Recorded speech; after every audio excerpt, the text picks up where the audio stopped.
బాధపడుతున్నావా? ఎవరూ తోడుగా లేరని ఏడుస్తున్నావా? అయితే యేసయ్యే మనకు తోడు అనే ఈ మాటలో లోతైన క్రైస్తవ సందేశం ఉంది. దీని అర్థం 1. మానవ ఒంటరితనం, బాధ. ప్రశ్నలు: బాధపడుతున్నావా?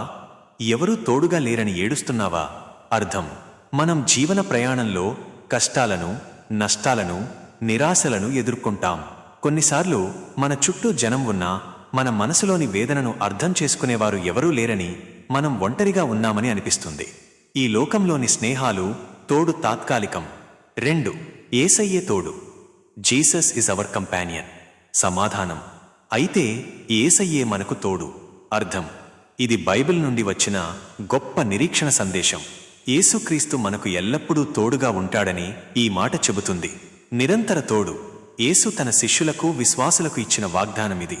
నేను యుగ సమాప్తి వరకు సదాకాలము మీతో కూడా ఉన్నాను. మత్తయి 28-20. బాధల్లో పాలు పంచుకోవటం. యేసయ్య ఈ భూమిపై నడిచినప్పుడు ఆయన స్వయంగా బాధను, నిందను, ఒంటరితనాన్ని అనుభవించారు.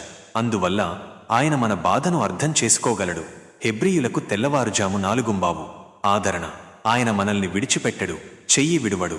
ఈ లోకంలో ప్రతి ఒక్కరూ మనల్ని వదిలేసినా యేసు మనకు అత్యంత నమ్మకమైన స్నేహితుడు, స్థిరమైన ఆదరణకర్త. సారాంశం, సమరి. ఈ మాట చెప్పేది ఏమిటంటే, నీవు ఒంటరివి కావు. నీ కన్నీళ్లు, నీ బాధలు యేసు దృష్టి నుండి దాగిలేవు.